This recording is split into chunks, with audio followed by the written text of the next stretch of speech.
Kalli, this is for you. I'm creating a screencast for you, and I've got two missions here. One is to make sure we're talking the same language about what I want you to do on Excel. And I'm also practicing for ways to improve the Excel demo forms. So what you should be seeing right now is the top corner of my desktop display here, so you can see what I want you to look at for Excel. And I'm going to try to also move this around a little bit, so if it gets a little herky-jerky, we'll work on it. But okay, here are the things that you need to be able to do. Number one is you need to be able to use the function wizard process. Number two, you should be able to set up and use a pivot table. And third, you need to be able to use the chart wizard in order to make a graph. So those are the things that I'm particularly interested in seeing that we're doing. So let's do a little demonstration. And let's start right here. And you can see where I've got the cursor. That's the insert function. That's the function wizard. When we say function wizard, that's what we're talking about here.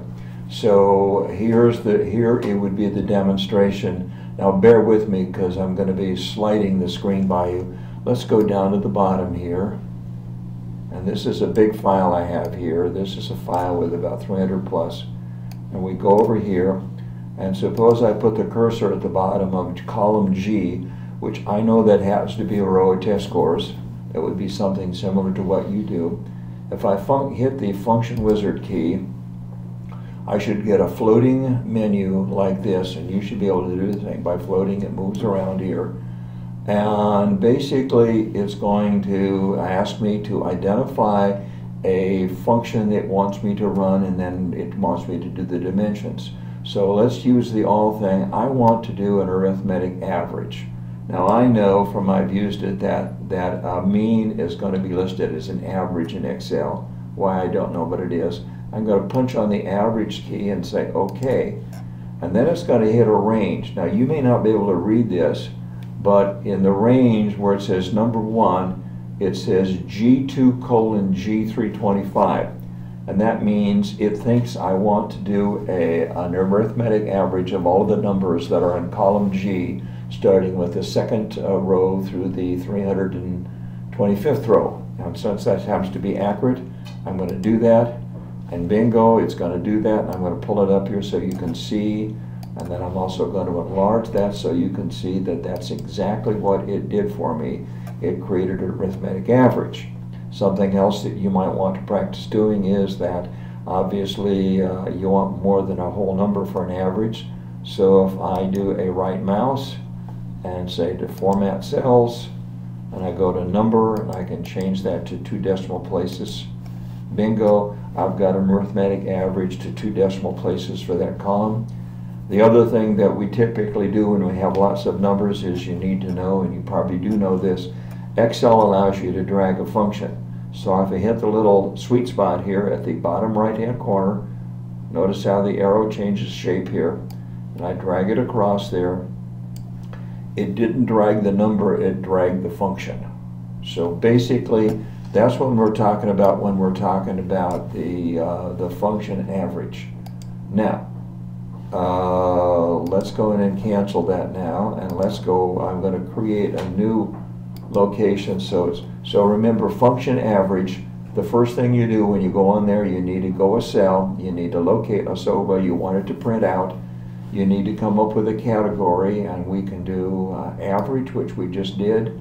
You can do mean, average is the mean. You can do median. You can do several other things that would be of interest.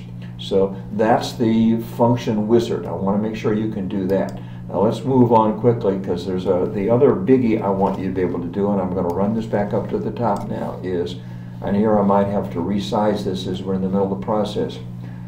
Pivot table. Pivot table is probably the most single useful tool on Excel, and if you're not using it, you're only using half the capacity.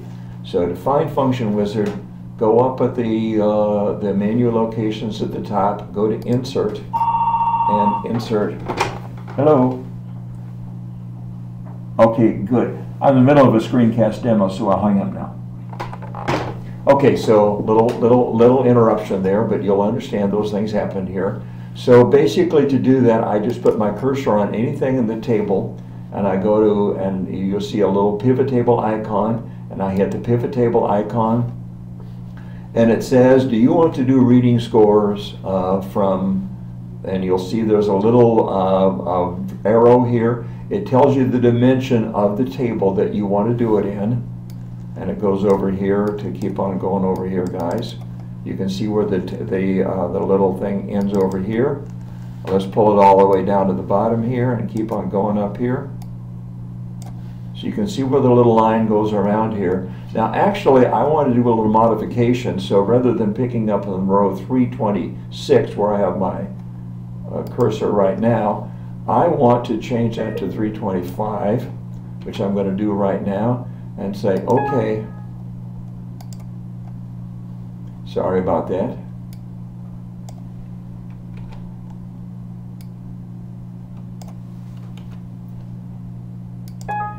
Oh, we had a little problem here, so we're going to cancel that out, guys. This happens here while I was in the middle of trying to describe. Let's go back, pivot table. We're going to set it up here. We're going to change the 326 row to 325 on my demonstration. And if you do that, you should come up with something that looks like this. And you'll see boxes over here. And then on the other side of the page, and this is what I'm going to have to modify the thing for them here. Okay, this is what the other side of the page looks like. So on this side of the page, there's a little box that is kind of empty boxes right now. And this side of the page, there's a menu. So let's do it in this way. Show you how this operates. Let's pick out a category of test scores. These are narrative test scores, and let me put that down in the values column. I'm going to drop it down there, and basically it's going to say okay, and we're going to go over here, and it's got me okay, and you'll see over here that it now has the sum of narrative. Now I don't want a sum, so I'm going to use a right mouse over here, and I'm going to change that to an average. And it's created an average. Now you're probably saying to yourself, big deal. I've done averages before in several other ways. Why do I need to use a pivot table in order to do this? Well, let me show you what you can do with the pivot table that you cannot do. To do this, I'm going to go across to the other side of the page here quickly here. So I've got average in the values column. Now I'm going to drop race, the race icon in the row column, and I'm going to drop the sex icon in the columns label, and now look over here to see what I've created. Rather than one average, I now have averages for every single race category that was labeled, as well as both gender groups. And so the number of categorical columns that you can create from a set of data file using pivot table is only limited by the number of categories that you have here. And I'm going to go back over here. Here we are right there. So sex, there are two possibilities. Race, there are multiple possibilities. I have two groups of under a group, general education and special education. I have performance categories. I'm sorry, you can't see that here. I got a lot of possibilities here. So let's go back over here now.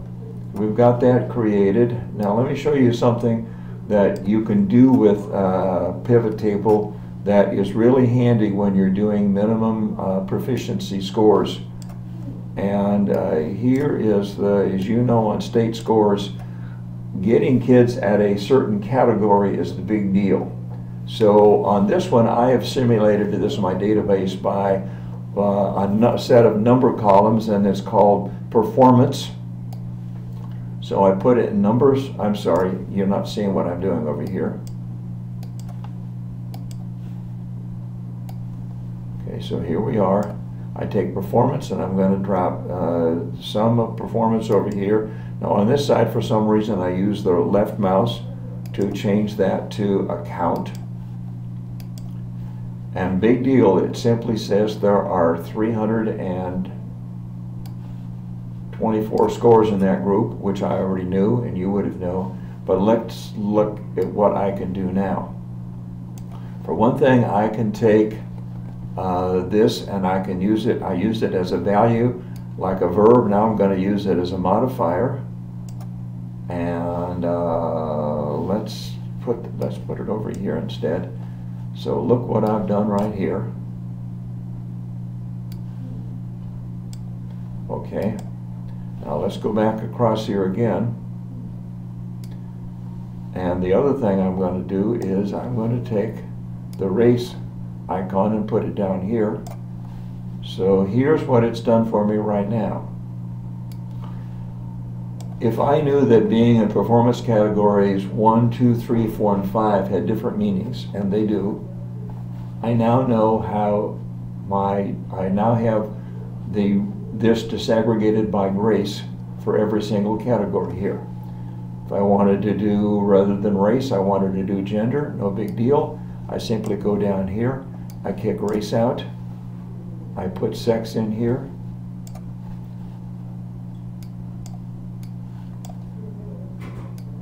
and here you have that. So basically, what do I want you to do? Well, I want you to consider the idea that there are two aspects I really want you to concentrate on here are function wizard right here. It's not going to do anything now because I don't have it at the data page. And I want you to be able to do pivot table as I've indicated there. Now, if you're not doing those two things, we need to talk because you're not using all of Excel. That's all for right now. Let me know how this compares with your definitions of what you thought you were doing.